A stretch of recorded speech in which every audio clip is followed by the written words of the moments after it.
Folks, you've heard me talk about over the last year getting prepared for a recession, Hmm. being prepared for a downturn in the market. Well, it is here now. And I'm going to speak with Omar, my real estate entrepreneur, about how both of us are getting geared up and already making disrespectful offers because both of us plan to deploy capital. We plan Hmm. to be aggressive, and we both plan to be much bigger and stronger coming out of this environment. So, Omar, I got to ask, you excited? You ready to rock and roll? What's going on? Yeah, we're it's I want it to hurry up and happen, obviously, because we want that Hurry up, quick hurry up, hurry up. gratification, like all of us do. But I think that if we sit back and we realize, okay, this is where we're at, we're making some crazy offers. We have to find some opportunities. Like this is the thing, you can create them right now. We just went over what our supply is for the higher end houses in our area, where you could probably get a really good deal if you want to move up. That means sell your other asset, move up to something like this. That'd be great. But as far as us as investors, yeah, we're making some offers and they're disrespectful in a nice way, if that makes sense, because I don't want to buy something unless it's going to make complete sense, and neither do you, Mike. Oh, So not at all. Oh, it's dude, let's be clear. I only write great deals, and I want all of my followers. We're that's it. screw good. Good left the building. We have Yeah, the power. We are the buyers. We are shopping where there is opportunity. Forget good, dude. I'm only doing great deals. great. Not even good. Yeah, exactly. Great deals only. That's it. That's it. And it's just something that you guys all have to understand that like there's this thing called Zillow. You guys can look as investors, you can look to see what's available. Like it's all there for you. And if you don't have access to an agent and you're just a normal consumer and you want to invest, like literally go there and then go through the process of like removing this specific area, price point, 3 bedroom, 2 bath. You can do all of that stuff and click the little link that says, hey, make the offer. That agent calls you, tell him you want him to represent you or her, and make a disrespectful offer to that seller. You'll be surprised. You might Yeah, actually get something. yeah, just to give credit where credit is due. I got this notion of disrespectful offer from Patrick Bet David, Mm-hmm. Valuetainment. I want to full Yep. respect. I watched a video of him about 6 weeks ago that had that. So that's his saying, and I agree with it. And the key here is you make a disrespectful offer. It's not that you're going to get it accepted. Now you might, but the whole idea. So let's give an example, right? I talked about this in the video we did earlier. 1.5 listing. My first offer is 999. I am testing that seller. I Right. expect that seller to tell me to F off. I expect it.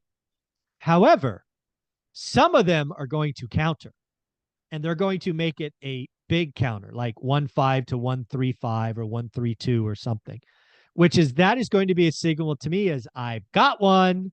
Because again, if I offer Right. 999, they're at 1.5, they tell me to F off. To me, that's wish pricing. They're going to stay there if they don't get their number. Not on my list. But I offer 999 on a 1.5 and I get a counter at 1.3. They already took a 200K price cut. I know there's more meat on the bone. Let's go back and hit There's a that one lot again. more. There's a lot more meat for sure. That's how you play this game. Again, we talked earlier about your luxury market having 24 active listings and 2 pending. Mhm. Many of those 24 listings have wish prices. They will sell if they get their number. You and I, Omar, have no idea which of those ones are. So you We write don't. disrespectful offers on all of them. You get 18 people telling you to F off. You get 3 bonus counters at the same price, and you get Hmm. 3 counters with a lower number. And you're like, well, I'm going to go talk to those 3. It Exactly. is that simple. It's awesome. Yeah. So the other thing you could do in this game that you and I are prepared for and talking about is you can do some 1031 exchanges. You and I happen to Yes. have some single family homes that are ripe for first time home buyers. What market is hot right now? And again, to use the number from your market, you have 226 listings and 140 pending below 400K.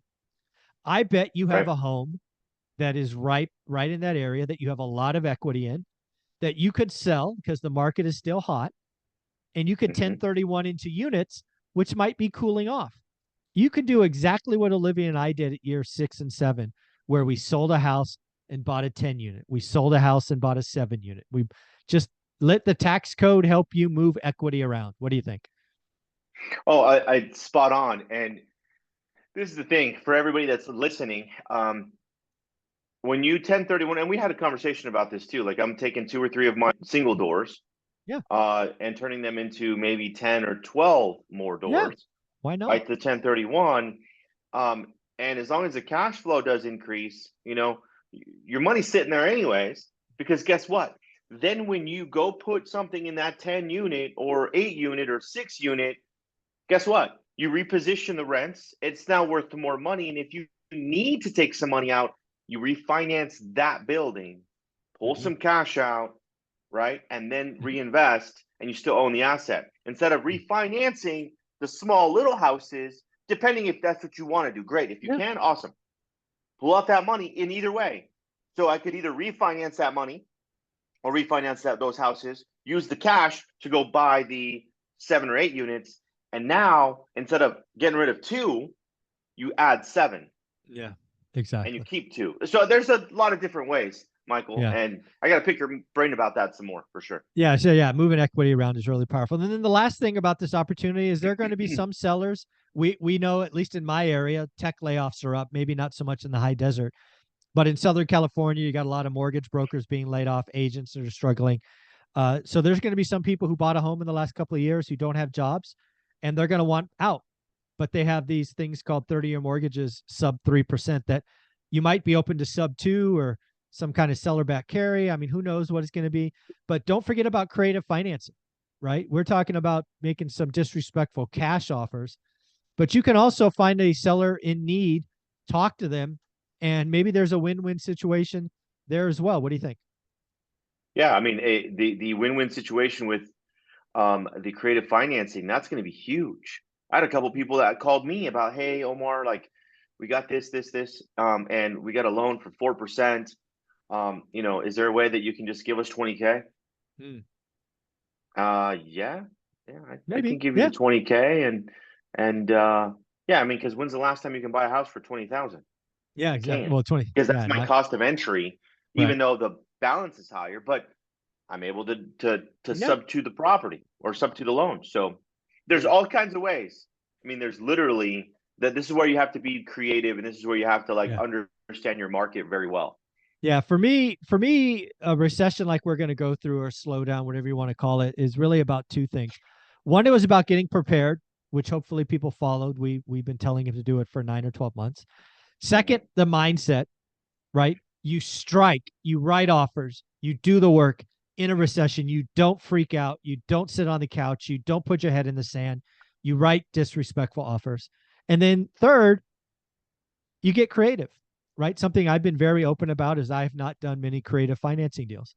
So I look to add more skills. I talk to folks like you and Ty and Pace and all those other folks about creative financing deals. So I look forward to being stronger, just like we discussed at the open at the end.